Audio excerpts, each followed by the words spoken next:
How are we doing, everybody? Ooh, there's already some people there. Hello, hello, hello, everyone. Well, bear with me for just an uno momento, por favore. And we're going to get started. I'm on the computer here at the same time as talking to you.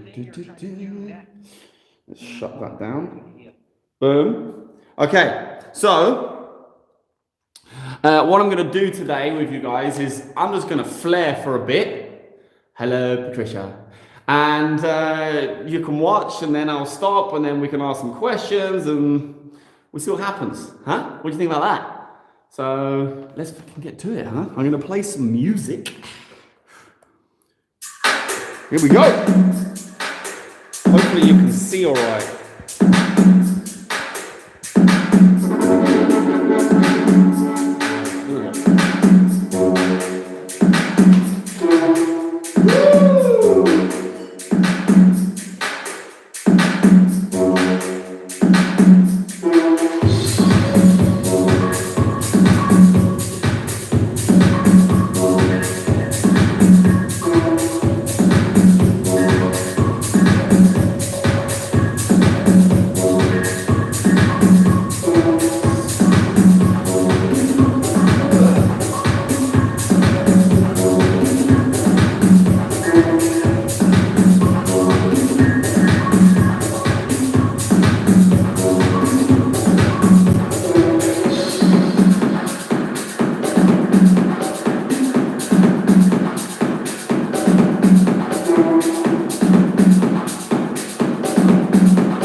Ooh.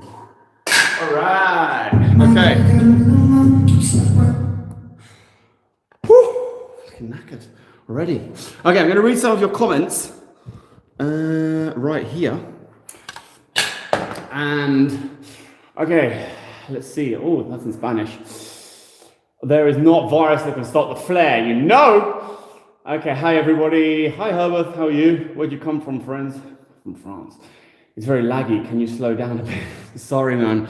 Let me try and change the connection. Perhaps. Is it laggy for everybody?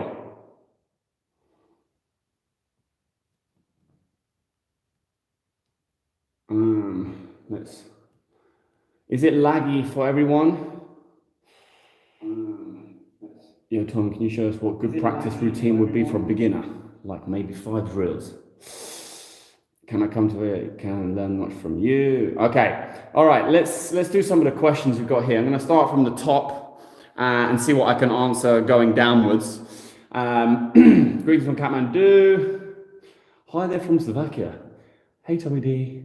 Where's my personalized hello? Hello, the Kalfmeister, personally to you. Hey, some Dyer from Italy. Hello, Alberto from Italy. I think you mean Italy.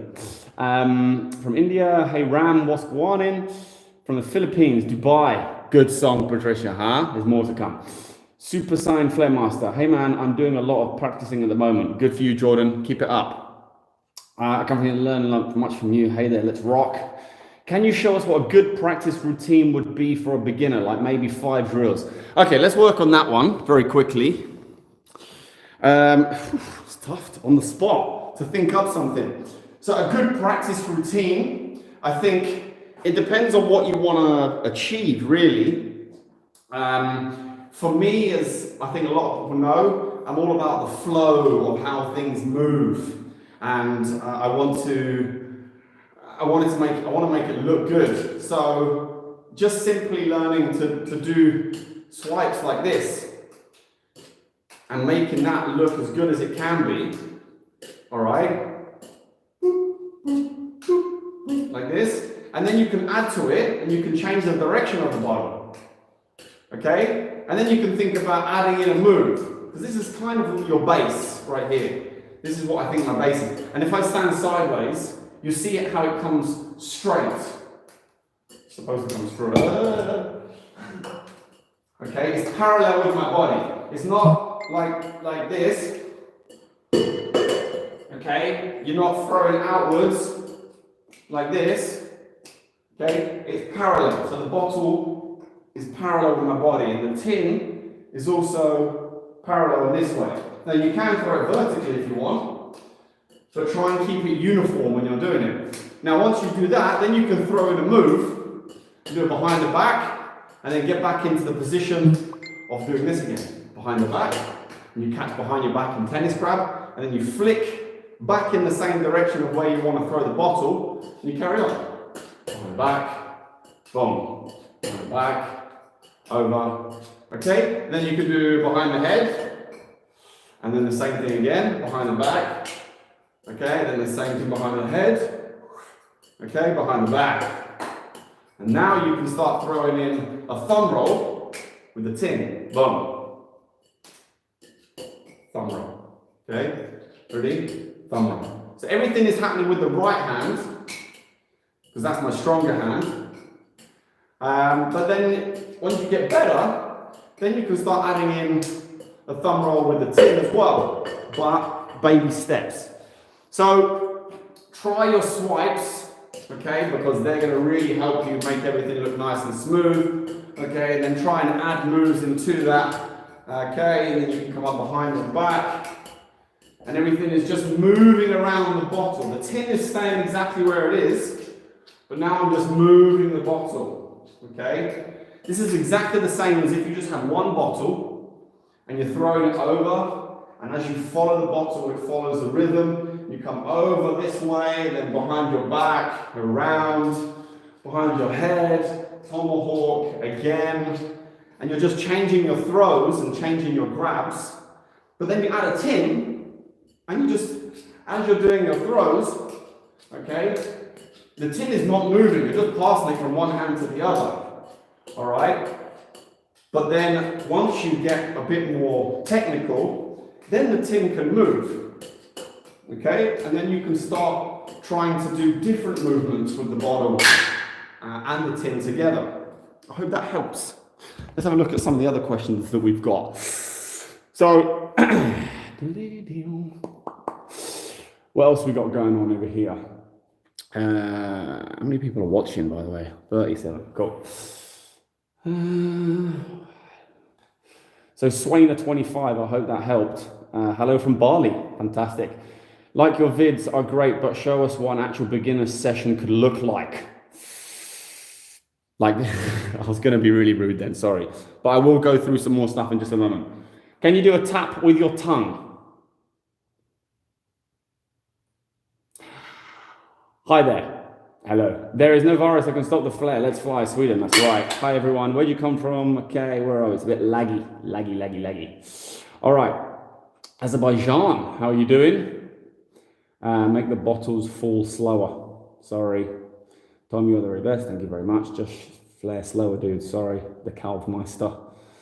Please show us a beginner flare routine. Hi, Tom. Good to see you. Currently doing bar stock count for the last time in a while. Good luck, Sam. I learn from you too much, Tom. I like how you flare. Learn how to have more self-confidence to perfect all my movements. I mean, how to flip with self-confidence. Hi, Tom. That spicy was bang on. Thank you, Joshua. Glad you liked it. Cause you in fabulous tutorial show us how to make some move, but if we doing not quickly, it doesn't work. And when you don't know a perfect movement, it's difficult not to break. Now I need to find a place to train. So shout about say Russia from Trinidad and Tobago.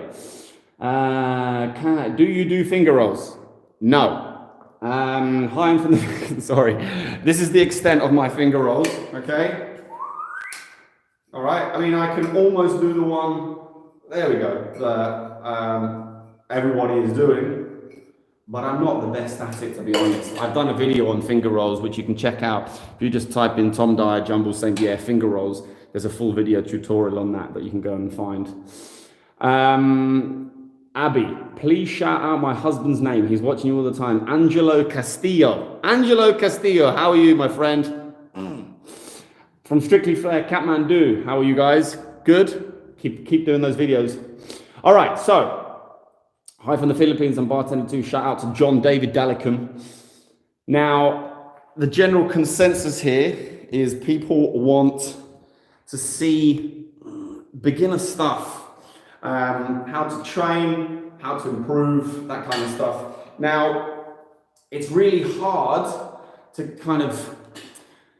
give you exactly what you need. Now, the trick with Flair and improving is basically practice, unfortunately. I know you've heard that a million times before, but that is the 100% truth. I've been doing it for about 20 years, as I'm sure if you ask Nicholas, who did a live stream yesterday, even longer. And the same with Tomek and Marek and Alex, Stana Stefanov and Dennis, they've been going for a long time and they've put in the hours, and that is all it is. You've got to put in the hours. Now, if you want to improve with basic routine on how you can get your movements better and how you can flare with confidence as well. Now, let's start with that. Flaring with confidence, it basically comes down to how much time you're practicing into. Okay. Flaring with confidence comes down to flaring in front of people. That's it. When you start to flare in front of people, the adrenaline starts to pump, and that's why you get nervous and you become self-confident. Plus, you don't want to drop it, and you become nervous. But the more you flare in front of people, the more confidence you force upon yourself, the better that will become. So it's just a case of flaring in front of people as much as you can to build up that confidence. But it's only going to get better by practicing more. Okay, so how do we get better at flair? We get better at flair by doing more flair. How do we get better at flaring in front of people? We get better at flaring in front of people by flaring in front of people. It's as simple as that. So those people who are winning competitions and you see in the public eye and on the competitions a lot, it's because they're flaring a lot in front of other people. They're doing a lot of competitions. It's a numbers game, you know. Michael Jordan said it. He goes, for every time he's succeeded, he's failed 1,000 times. So you've got to take that into context, you know. The more that you try, the more that you do, the better you're going to become, without a shadow of a doubt. So you've got to put yourself out there and build up your confidence by flaring more in front of people. Now, Can you show next video 2 bottle, 1 tin? Hi, John. Thank you for joining us. I'm not sure if I'm going to be able to get to that, but let's see. Okay, there's a lot of requests coming in. So, what I'll show you to begin with, it's such a difficult one to answer, but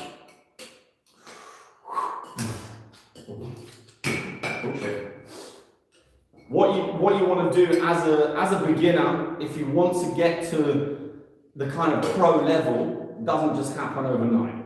Okay, you're not just suddenly going to be okay at Flair and then great. Everybody puts in that time and effort to reach a certain level, and that's the same for everybody, unfortunately. So there is a few things that you can do to try and improve your Flair, and that is, how does it look? Okay, the image of how it looks, not necessarily the moves themselves. I see so many people online trying to bust out moves like this. This is one of the most popular online moves that people do, and they think it's a big move, and it's tough to get to this level, but I'll show you what I mean. Okay? That was a good start. Okay? This is a 3-10 bottle move. Alright? Now, it's a split, snatch, and catch, and I throw a couple of thumb rolls in there. Now, you can change this move up and do it a different way. Alright? Or you perhaps can start with the bottle, and the bottle comes over. It's all the same move.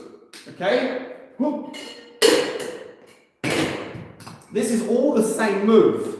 So try not to focus so much on doing moves like this, and focus on things which look good.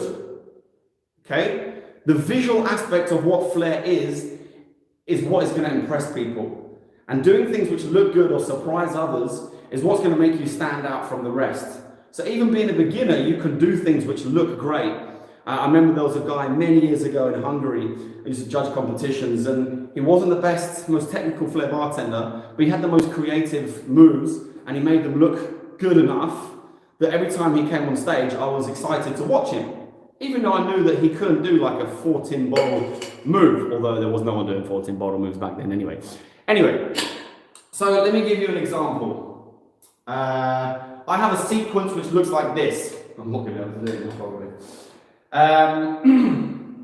It was in my show routines, it was in my final bottle tin routine, and I can't remember how I got there now.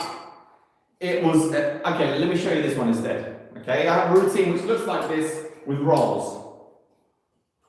1, 2, 3, 4, 5, 6, and 7.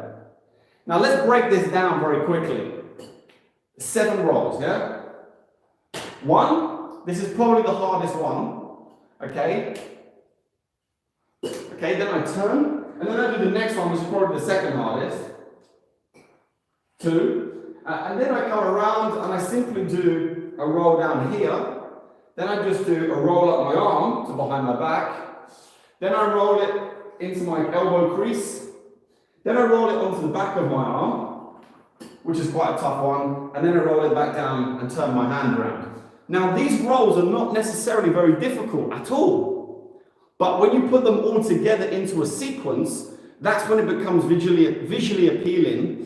And that's when people want to watch more, because what you're doing is you're showing people a style of a move, and then you're doing that move again and again and again. So you're making it easier for them to understand.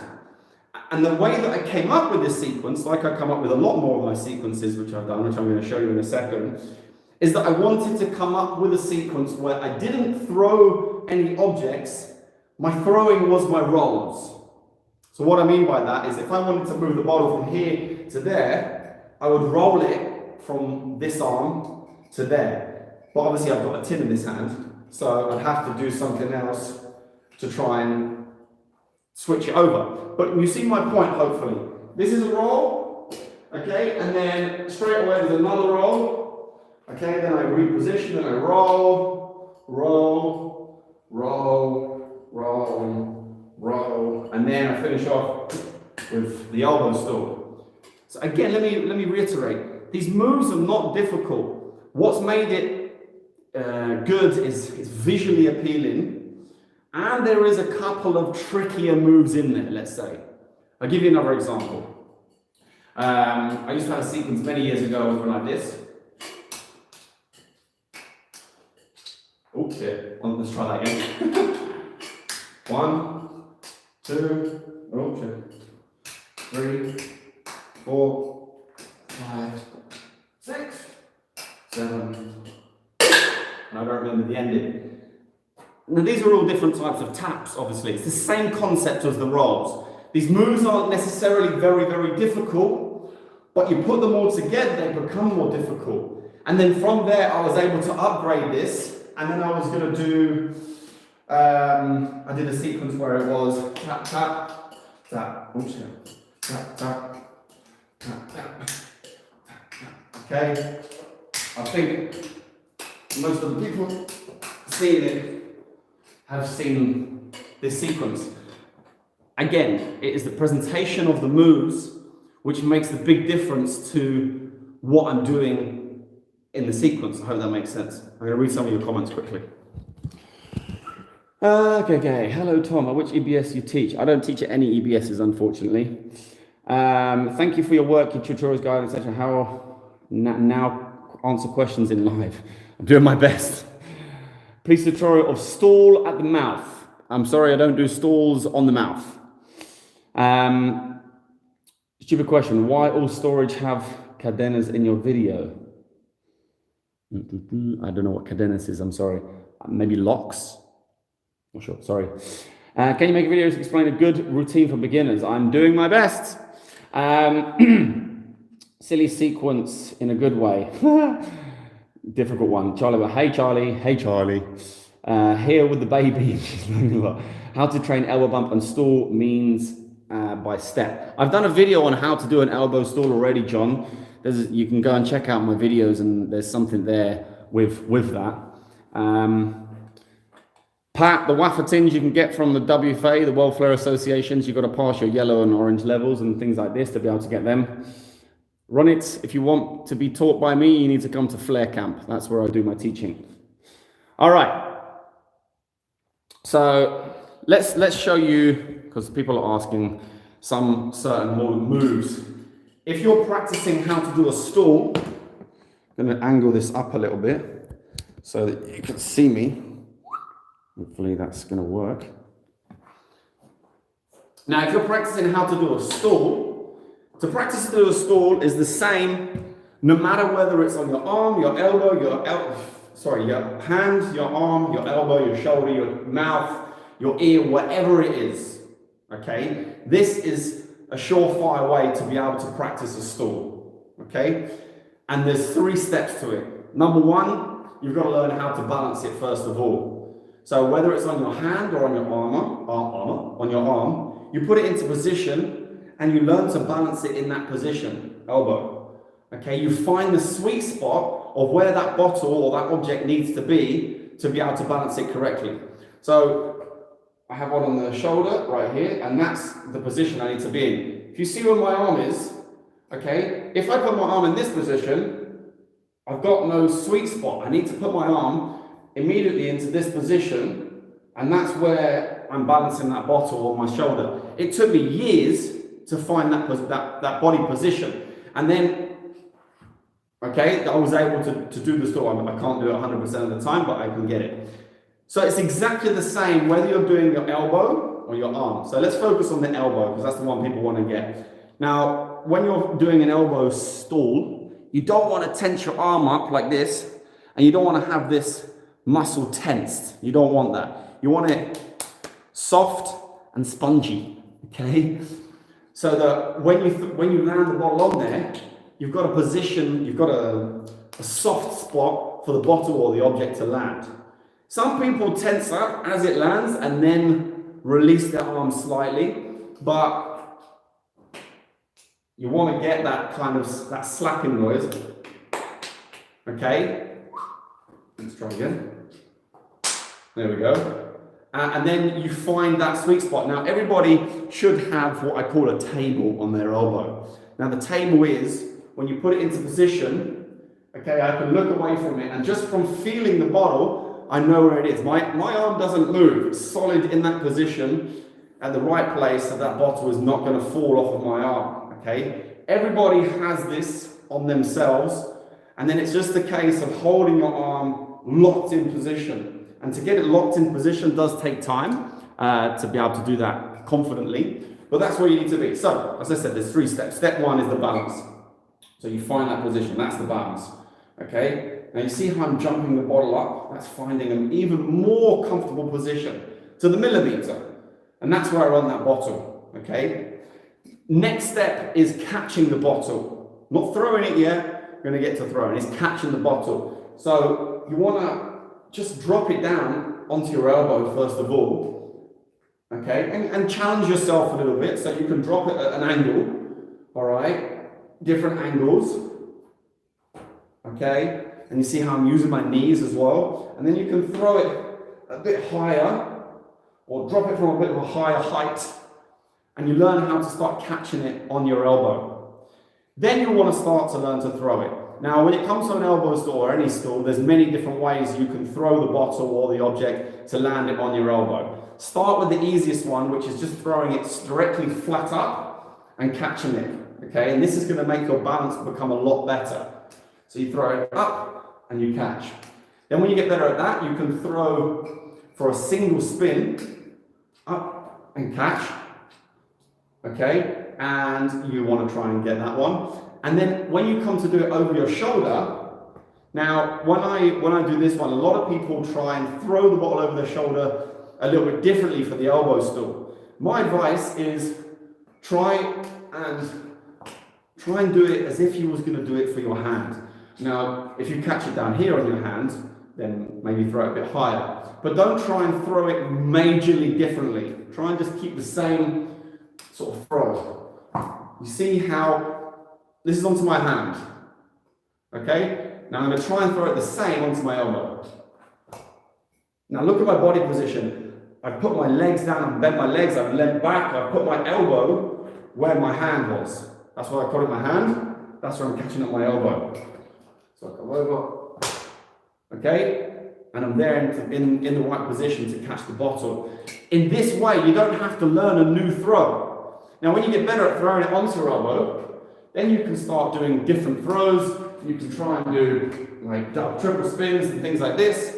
But to begin with, just try a simple throw and be careful of your elbow bone. So when you come over, you can use your other hand to try and make sure you're getting into the right position, okay? So number 1, the balance. Number 2, the catch. Number 3, the throw. So if you want to catch it on your mouth, I think John asked about this.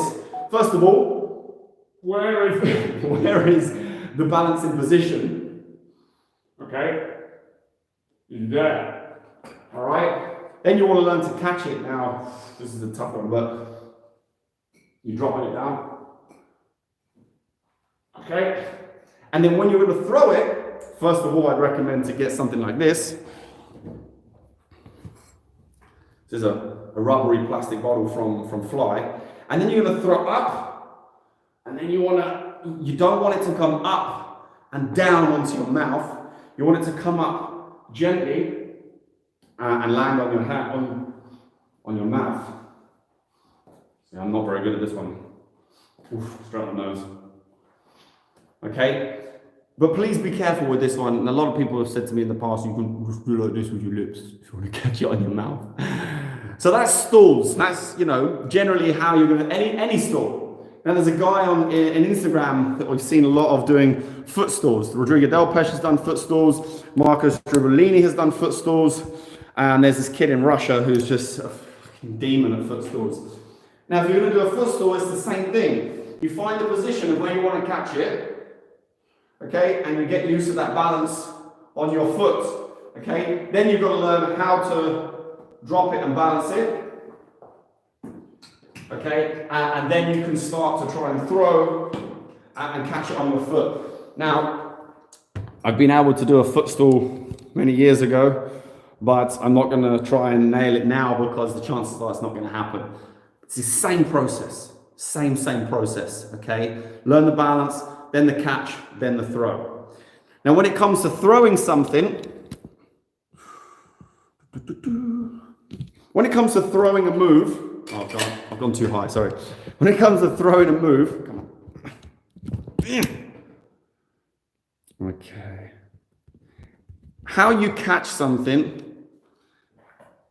is determined by how you throw it. A bit lower.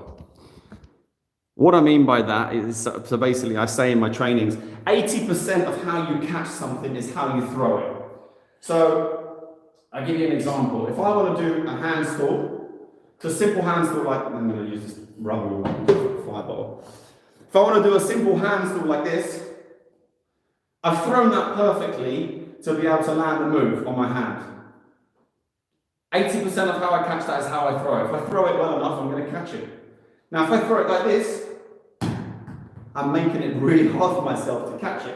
It is still possible, okay? But I make it super hard for myself. So learning how to throw a move first will determine on how well you're going to catch it. So when I see people doing this, and you've probably all been there, and you're trying to do a move and you're going, and your brain is stuck because you don't know how to throw that object. Like, how do I throw it? And let's say this move, okay? People are confused because it's two objects flying in the air, crossing over, near their face. It's dangerous, it's scary, it's a difficult move to perfect. But once you get past this move, you'll be able to do other moves similar to this. And what I'm going to say by this is, if you can learn to throw this move correctly, just like this, okay, the catching will come. So with any move or any movements, the same with my sequence of rolls, okay, if you learn the way you move and you learn how to throw the objects, the catching will come. Okay, so don't stress about catching too much at the moment. Learn how to make the movement first, how to make the throw, and you'll learn how to catch it much more easily. It was the same with any move, any multiple object move. If you learn how to throw it, you'll learn how to catch it way more easily. Okay, I hope that makes sense. Let's have a look at some more of your comments. Okay, all right, we've got a lot of new people. Super guys, Warriors. Okay, where are we? Joshua, Kraken rum or OJ rum? I'm not answering that one. No, different rums for different reasons. I love Kraken rum, and I think Kraken is great for many cocktails. OJ I use for certain things as well. Charles, learn a lot in 5 minutes. Thank you very much, Charlie Bonds. Pat, Kraken, you know it. OJ all day. How can I come to your Flair camp? When are you teaching in the future? I mean, of course, with the virus, we are confined here in France. L'inconnu. We are still planning Flair camp for those that are interested. We're still planning to do that in September. Some people have asked us if it's still going to go ahead. Obviously, with the virus and everything else going on, we don't know. We may not be allowed to. We could all still be on lockdown by then. But if not, we're still planning to do a Flair camp. So stay tuned and keep watching this space, because more information will come as we know it. John, you're welcome. John Michael Sarabia, thank you for watching. Thank you for your comments on the videos as well. Milu, welcome. Nice to see you here. Pat, how many tins you use on the pyramid? There's 133 tins on the pyramid. Now, if I'd have not put it in the middle of the room, there would have been 136. I can do more. Nkonu, do I have to put some water in training glass bottles or not? Now, it depends on what you're training. Obviously, if you're practicing for a routine and you're practicing for a competition, then putting a little bit of water in your bottles is recommended. But if you're coming up with a move or you're just practicing to have fun, you don't have to put water in there. Like, none of my bottles at the moment have water in. I'm just training. I'm getting my body prepared and learning how to throw the moves and catch the moves. Once I've learned to do the move, then you put water in it and then you see if it's actually possible. So that'll be fun. All right. Good tips. Thank you, Raina. Yo, Dope Flares. Thank you very much. Yo, Heli Store. Yeah, man. It's a tough one. That one's from Nicholas as well, actually. Nicholas and Jono. So I'll do that first of all. I love the you teach because you have your own sound effects. Thank you, John. Yes, sound effects are important. Yo, Tom, you're the best. Thank you very much. Hi, Tom. Please shout out to me. John, I've shout out to you already. Here we go again. What Guinness World Records do you hold? Thank you very much, John, for the thank you on the shower. Okay, Charlie Barnes is asking what Guinness World Records do I hold? Well, actually, on my videos it says I hold two world records at the moment, but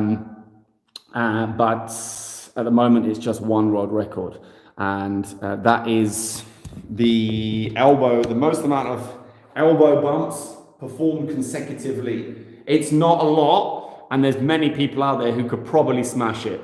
But I was asked by Guinness many years ago, I think it was in 2012, to set some Flair records. So I used to have most of the records. I had the elbow bumps, I had the handstands, and I had the arm bumps for a little while. There is the possibility to set the record for most amount of spins over the shoulder to a stool, but they wouldn't accept our entry because the minimum amount of spins that you need to get to a stool to be able to go into the Guinness World Record book is 10. 10 spins over the shoulder. My maximum has been 9. So anyway, I'm going to do a little bit more freestyle Flair because I just kind of got into it earlier. And then we'll come back for any more questions. So hopefully you'll like this bit of freestyle Flair. Let's get this set up. Make sure that...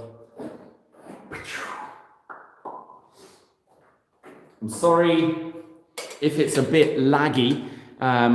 Charlie Barnes, if you're still there, can you see the Flair okay? Is it all viewable? Or is it really laggy and slow?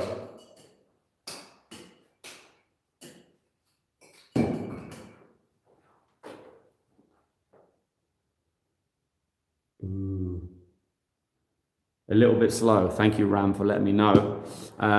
Let's see if I can change the...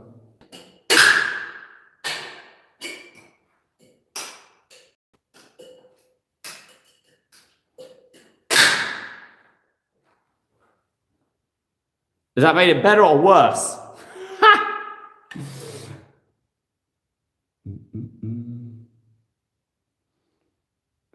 You're in shot, dude. Just streamed a bit laggy.